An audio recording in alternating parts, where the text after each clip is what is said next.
जैसे ही गर्मियां आती है हम बहुत सारी समस्याओं का सामना करते हैं। इन समस्याओं का समाधान अगर वक्त पे ना मिले तो हमारे बहुत सारे पैसे तो खर्च होते ही हैं, टाइम भी बर्बाद होता है। बताने वाली हूँ कुछ ऐसे स्पेशल हैक जो इस गर्मी आपके बहुत ज्यादा काम आने वाले हैं। तो वीडियो को एंड तक देखिएगा। वीडियो अच्छा लगता है तो वीडियो को लाइक और शेयर करना बिल्कुल ना भूले। चैनल पे पहली बार आए हैं तो चैनल को सब्सक्राइब कर लीजिएगा। ऐसी यूजफुल वीडियो मैं आपके लिए लेकर आती रहती हूँ। पहला यूजफुल टिप मेरा फ्रूट से जुड़ा हुआ है। गर्मियां आते ही हमारे घर में बहुत सारे फ्रूट आते हैं जिन्हें हम डायरेक्ट कंज्यूम करते हैं, जिसमें है स्ट्रॉबेरी और अंगूर। ये हमारे घर में आते हैं। हम इन्हें क्लीन करके रख दें, उसके बाद भी आपने देखा होगा इसके आसपास ना मक्खियां आने लग जाती है, क्योंकि इसमें अच्छी खासी मिठास होती है। अब हम ऐसा क्या करें कि इसके आसपास मक्खियां नहीं भिनभिनाए। तो जो मैं ट्रिक बता रही हूँ वो आप फॉलो करेंगे ना तो इसके आसपास मक्खियां नहीं भिनपेगी और ना ही ये खराब होंगे, क्योंकि मक्खी के बैठने के बाद में ही अक्सर जो फ्रूट होते हैं वो खराब हो जाते हैं। जो ट्रिक है बहुत ही स्पेशल है और आपके किचन में ही अवेलेबल है। एक्स्ट्रा पैसा आपको खर्च नहीं करना है। आपके किचन में व्हाइट विनेगर या सिरका जरूर होता होगा, इसका हमने यूज करना है। तो यहाँ पर जिस पेपर का मैं यूज कर रही हूँ वो इसी फ्रूट के साथ आया हुआ था। अगर आपके घर में न्यूज पेपर है तो आप उसका भी यूज कर सकते हैं, टिश्यू पेपर है तो उसका भी आप यूज कर सकते हैं। आपने क्या करना है, थोड़ा सा विनेगर लेना है और अच्छे से इस पेपर के ऊपर स्प्रे करना है। ध्यान रखना है विनेगर हमने पेपर के ऊपर स्प्रे करना है, ना कि टोकनी और फ्रूट के ऊपर, क्योंकि ये भी एक तरह का केमिकल ही होता है। तो इसे ना अच्छे से आप पेपर में लगा लीजिए। इसके बाद में इसके छोटे छोटे बॉल्स बनाइए या पेपर के टुकड़े कर लीजिए और फ्रूट के बीच में आपने इसे रख देना है, जैसे कि मैं आपको दिखा ही रही हूँ। इससे क्या होगा कि मक्खियां बिल्कुल भी आसपास नहीं भिनपेगी। स्पेशल जो बारीक बारीक मक्खी होती है जो कि हमारी आंखों में चली जाती है, वो ना फ्रूट के आसपास बहुत ज्यादा भिनकती है। बड़ी मक्खी तो हमारी नजर में भी आ जाती है, हम उसे देख भी लेते हैं और भगा भी देते हैं, पर दिन भर तो ये हम काम नहीं कर सकते। तो आप ना ये विनेगर वाले ट्रिक को यूज कीजिएगा। फ्रूट के आसपास बिल्कुल भी मक्खियां नहीं आती है। ये ट्रिक स्पेशल बहुत ज्यादा काम करती है, क्योंकि इस तरह के फ्रूट काफी महंगे भी आते हैं और ये जल्दी से खराब हो जाए तो हमारे पैसे का नुकसान भी होता है। तो है ना ये बचत वाली ट्रिक। उम्मीद करती हूँ इसे आप पसंद करेंगे और आप इसे अपनाएंगे। अगर आप इस पेपर का यूज नहीं करते हैं जो कि फ्रूट के साथ आता है तो आप टिश्यू पेपर का भी यूज कर सकते हैं। ये भी आपके घर पे बहुत आसानी से मिल जाता है। देख लेते हैं आज का अगला यूजफुल हैक। ये भी आपको बहुत ज्यादा पसंद आने वाला है। जैसे ही गर्मियों का सीजन आता है स्किन हमारी बहुत ज्यादा लूज हो जाती है, या किसी वजह से धूप में निकलने के कारण जल जाती है, ये स्किन ढीली हो जाती है। तो इसके लिए जो मैं हैक आपको बताने वाली हूँ ये हैक भी आपको बहुत ज्यादा पसंद आने वाला है। अगर आपके आसपास कहीं भी आपको कच्चा पपीता मिलता है तो इस कच्चे पपीता का आपने यूज करना है।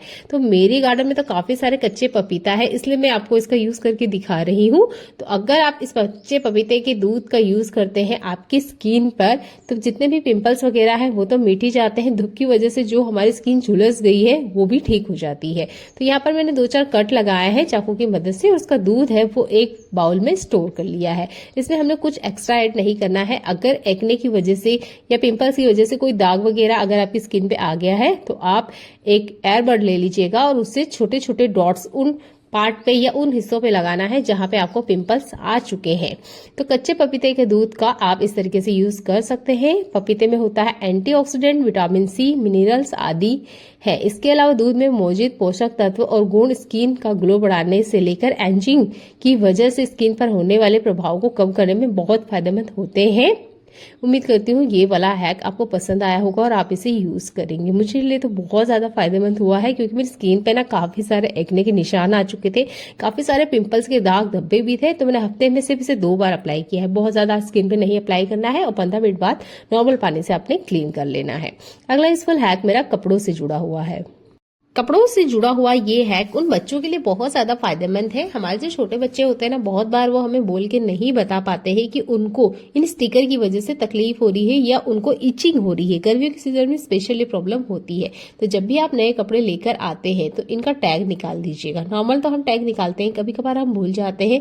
तो बड़े बच्चे तो हमको बोल के बता देते हैं या खुद वो सीजर लेके इसे काट देते हैं, पर छोटे बच्चे नहीं बोल पाते हैं। वो सिर्फ रोते रहते हैं और हमें समझ नहीं आता है कि वो किस वजह से रो रहे हैं। तो अगर आपके भी छोटे बच्चे हैं तो इस बात का खास करके आप ध्यान रखें। इसके स्टिकर निकाल दें और इसके जो साइड कॉर्नर्स में आप देख सकते हो, ये छोटा सा हिस्सा भी जितना हो सके आपने निकाल देना है। तो जब भी आपके घर में नया कपड़ा आता है आपने स्टिक को जरूर अप्लाई करना है, उसे निकाल के आपने फेंक देना है। ये किसी काम में भी नहीं आते हैं, उल्टा ये हमारी स्किन में एलर्जी करते हैं, इचिंग करते हैं और हमें प्रॉब्लम देते हैं। उम्मीद करती हूँ ये वाला हैक भी आपको पसंद आएगा। गर्मियों का सीजन आते ही ड्रम स्टिक आपको मार्केट में बहुत आसानी से मिल जाएगी। ये जो सहजन की फली होती है, हम जब मार्केट से लेके आते हैं तब तो बहुत अच्छी ताजा होती है। एक दिन भी अगर हम इसे फ्रिज में रख दें तो इसके अंदर का जितना मॉइस्चर है वो खत्म हो जाता है, ये सूख जाती है। कोशिश कीजिएगा आपको कभी भी ड्रम स्टिक को फ्रिज के अंदर नहीं रखना है। इसे रखने का अलग तरीका होता है, फ्रिज में रखने से खराब हो जाएगी। एक दिन के अंदर ये इतनी बुरी तरीके से सूख जाती है कि सेकंड टाइम आप इसे यूज नहीं कर पाएंगे।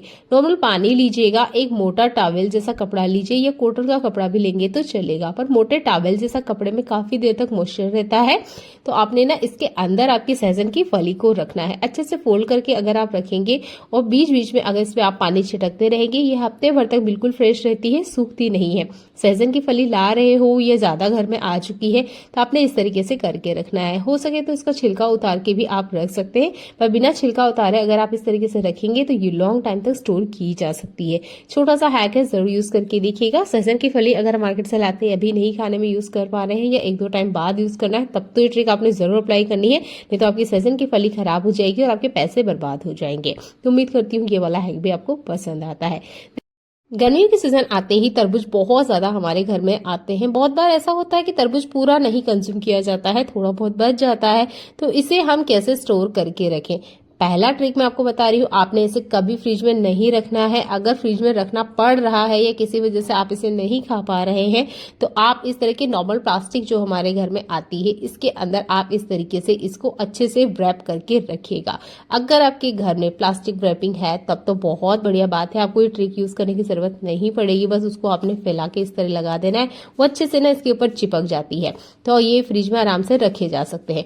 पर अगर नॉर्मल इस तरह का प्लास्टिक है आपके पास तो आपने जितना हो सके इसके अंदर का हवा है वो सारा का सारा निकाल देना है, जैसे कि मार्केट से हमें मिलता ही है। इसके पीछे वाले कवर को किसी तरह का कोई फर्क नहीं पड़ता है, पर अंदर से जो तरबूज है रेड कलर का पार्ट, ये बहुत जल्दी खराब हो जाता है। फ्रिज में तो रखने लायक ही नहीं है। आप खुद करके देखिएगा, तभी आप यकीन मानेंगे कि तरबूज को फ्रिज में रखते ही तरबूज खराब हो जाता है। स्वाद तो बेस्वाद हो ही जाता है, ये खाने में तक यूज नहीं आता है, पूरा लिक्विड पानी में हो जाता है और उस तरबूज को आपने खाना भी नहीं है। अगर आप फ्रिज में रखना चाहते ही हैं तो इस तरीके से प्लास्टिक से अच्छे से इसे कवर कीजिए, रबड़ वगैरह से अच्छे से बांध दीजिएगा।